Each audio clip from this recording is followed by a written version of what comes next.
Kenny Pickett starts, then that shows me Kevin Stefanski feels like his job may be on the line.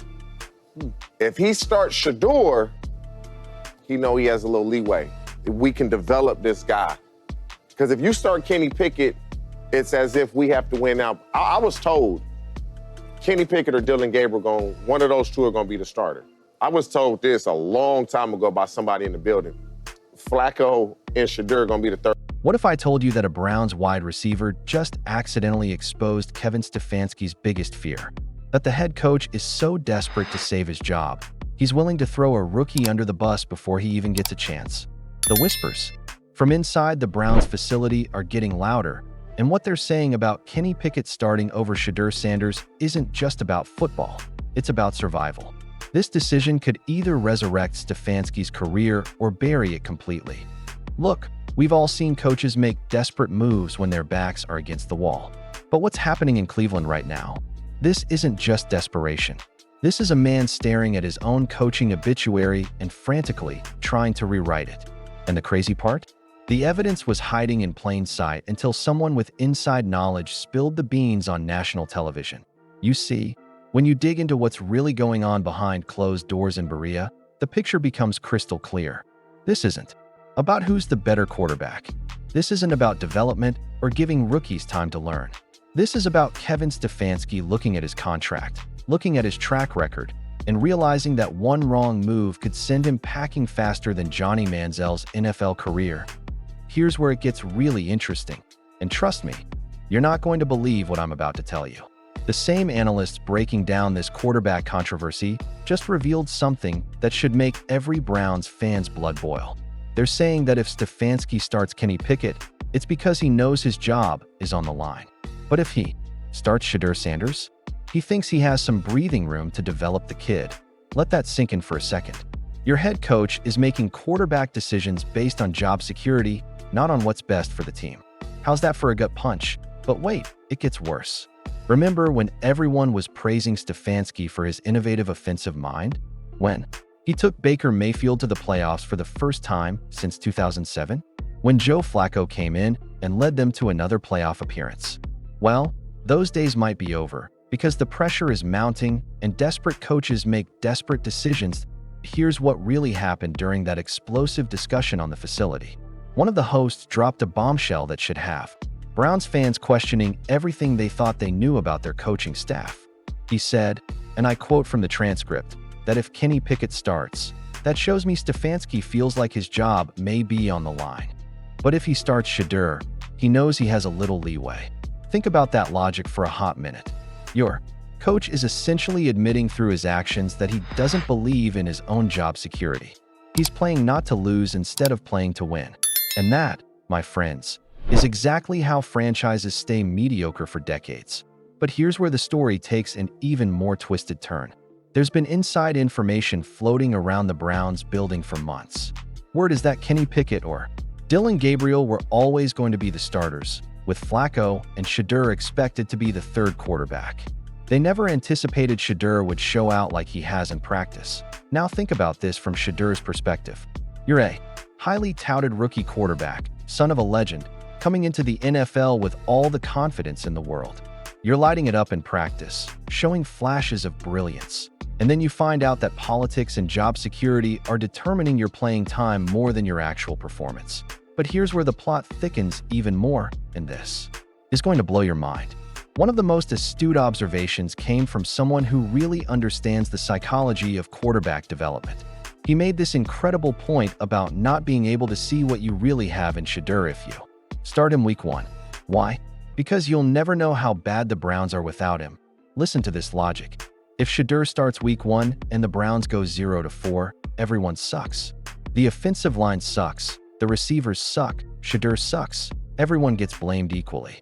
But if you start without Shedeur and they go 0-4, then Shedeur comes in and wins 2 of the next 3 games? Now you know exactly what you have.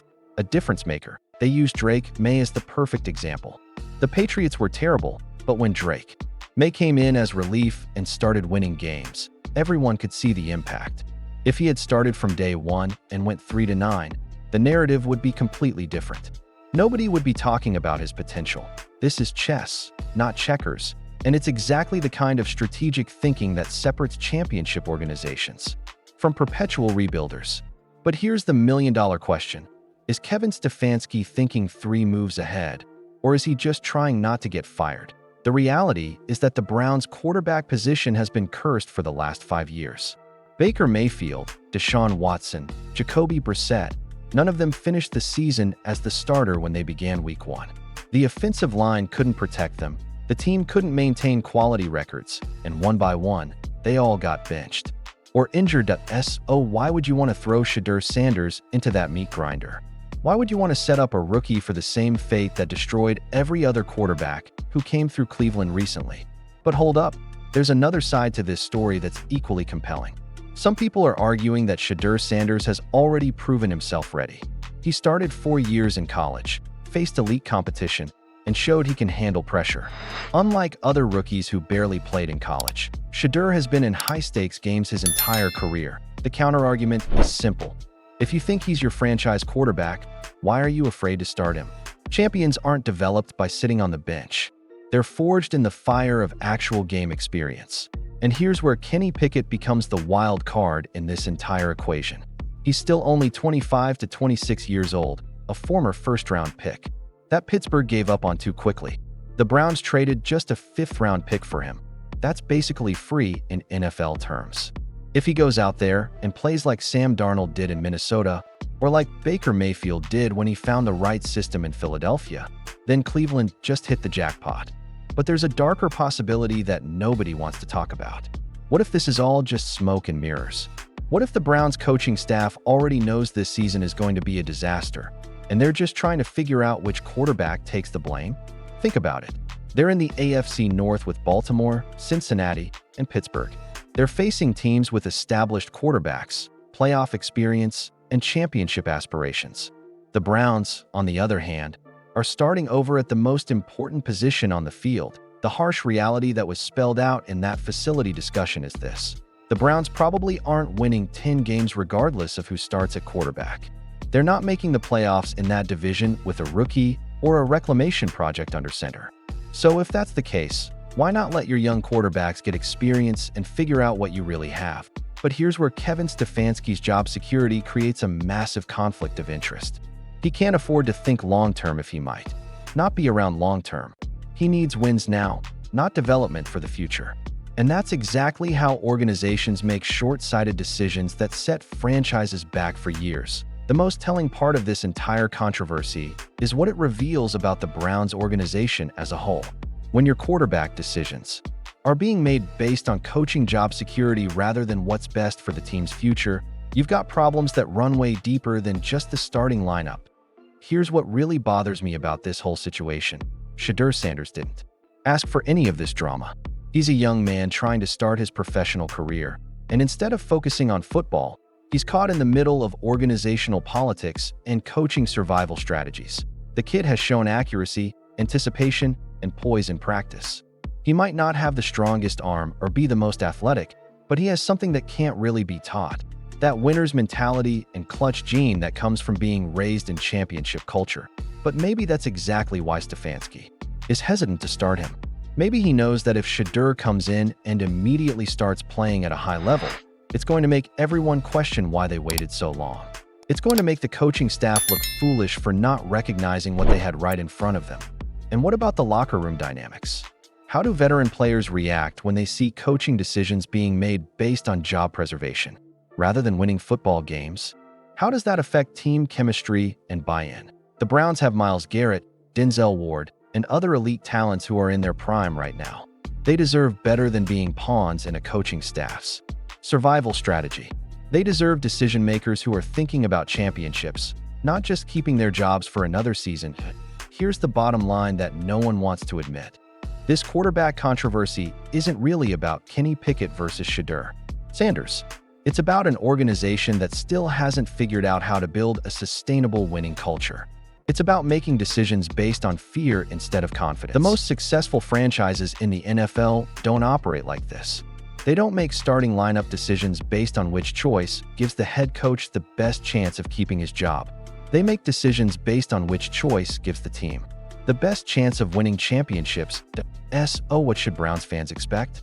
Honestly, they should expect more of the same dysfunction that has plagued this franchise for decades. Until the organization starts making decisions based on long-term success rather than short-term survival, they're going to keep cycling through quarterbacks, coaches, and disappointment.